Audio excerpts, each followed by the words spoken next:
Howdy. I saw Unstoppable the other day. I enjoyed it. I will give it a 7. It's about a runaway train. That's pretty much it.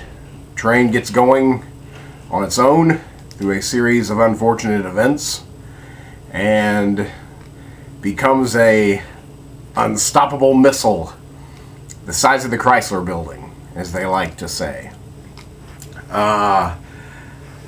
Stars Denzel Washington, Chris Pine, Rosario Dawson, Ethan Suplee. Those are the names I know. But the thing I liked best about this film is that it's loaded with character actors. Pretty much every major speaking part is filled by a long-working character actor. You may not know their names, but you know their faces. One, I really wish I could remember his name. I'm going to make an effort to start remembering his name. I've always called him Christopher Walken Jr. It's like when you can't afford Christopher Walken and you want him younger, get this guy. He's been in everything for a while. He's from New York. He's a New York actor. He's really good. He's always good. He's good here. He does a lot of film, does a lot of television. Anyway, can't think of his name, but I adore him. He's Chris Walken Jr., and I'm sure one day he could be compared to Christopher Walken. That's what I love best about it, is you get to see all of these long-working character actors do what they do best. I really enjoyed that. For the first hour, I thought it was a solid 8. Very exciting, very thrilling, very nerve-wracking.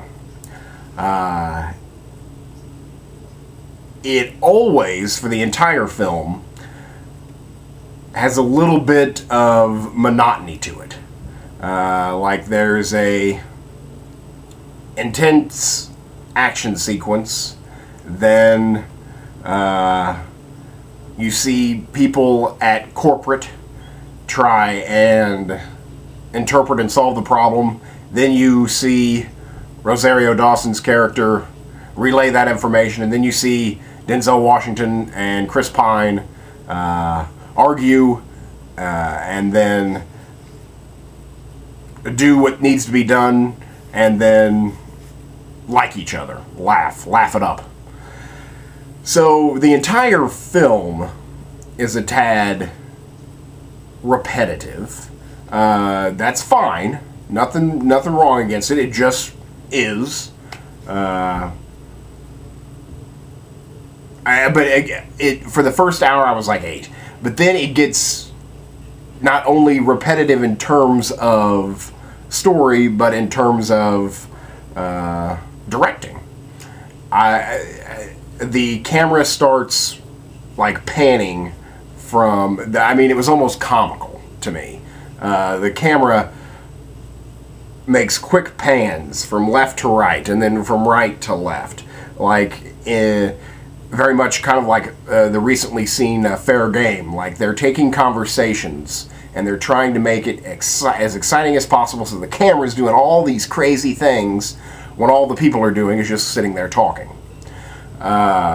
So during these conversation scenes, the camera just kept on doing the same exact thing, and I thought it was unintentionally funny, which was not good for the story. So that's why I'm giving it an overall 7. For maybe the last half hour for being a little bit too lazy. But it's a really good movie. 7 is a fair score. And, you know, maybe even a 7.5. I'll lean it up towards the 8, you know. All the performances are great. All the acting's great. Denzel goes a little bit nuts. I mean, he's obviously very comfortable. I will now take the time to add that he has made several films with Tony Scott. He is very comfortable working with Tony Scott. Tony Scott directed this. It is Tony Scott's best movie in a while. I can't remember a Tony Scott film that I enjoyed more without going back to the 90s. Easy.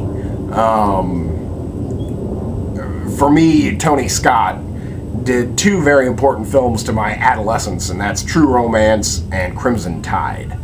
I love both of those movies, and at the time that I saw them, I saw them a lot. I had videotapes of True Romance and Crimson Tide, and I watched them for at least the first 2 years that they came out frequently. Unstoppable reminded me a lot of Crimson Tide. You've got, well, not only do you have Denzel Washington, but you've just got two people in a confined space, mostly arguing, trying to get them to see it their way. And you've got, you know, a disaster as a result. Anyway, it just felt very similar to Crimson Tide, which was a good thing, because I love Crimson Tide.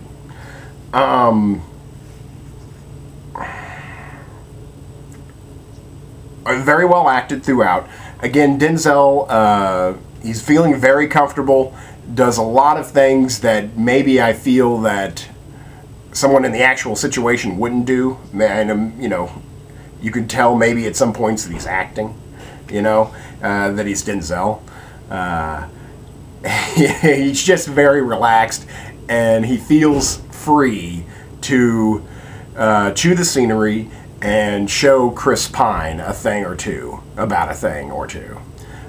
Chris Pine holds up his own. You know, he basically has to sit there and stay afloat compared to Denzel Washington.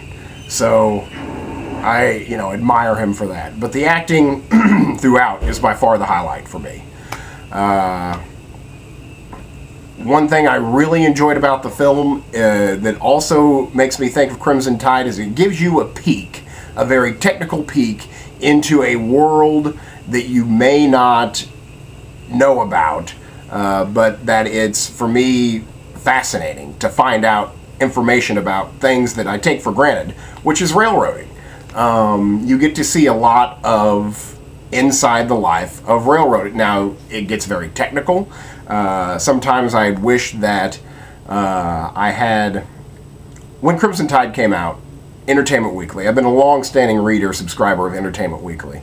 Entertainment Weekly, I remember this, provided a viewer's guide to Crimson Tide, giving you a list of definitions that they say to help you understand what they're talking about. I wish that I had that here, because they use a lot of very technical terms, and they talk about railroading like railroaders.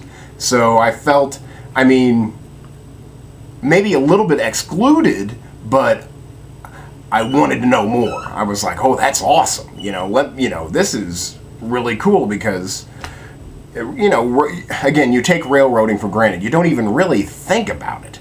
But yet, you know, it cuts across our nation. You know, we're built off railroads. So it's pretty fascinating. I thought it was by far my highlight, is to look into this world of railroading, which I know nothing about. Well directed, well written. Again, it's a tad repetitive. It gets into ruts, but like gets out of ruts and then gets back into whatever. It's still a good movie, just a tad repetitive. I really can't think of much else to say. I'm really glad I saw it on the big screen. I would recommend seeing it on the big screen. The sound was awesome. Looked great. The train was almost a character unto itself, which I enjoyed. Also, the television news is like a character unto itself. And as a side note, all of the television news people that you see on the television news in the movie are actual television news people from Los Angeles. So it's kind of funny, and I could hear reactions throughout the audience of seeing your favorite news person up on the screen. And I realize this is only for a very specific part of the country and small group of people, but in a way that kind of took me out of it in a way, because again, all the faces are very familiar, and I'm like, oh, well, you know, I know her from Channel 9, oh, from Channel 2, oh, from Channel 7. And again, I could hear snickers and reactions throughout the audience. So I thought that was funny. But again, a very specific issue, which would not matter to anyone outside of Los Angeles County. Again, good movie. Glad I saw it on the big screen. Solid 7. Fun time. Exciting. Tony Scott's best movie in a while. I can't think of it. Again, it's a very exciting movie. And definitely a rental. Again, see it on the big screen if you can. If you're a Denzel Washington fan, if a Tony Scott fan, or just an action fan. It's definitely an action thriller. So, that's about all I got. That's Unstoppable. It's a 7. Check it out. Thanks.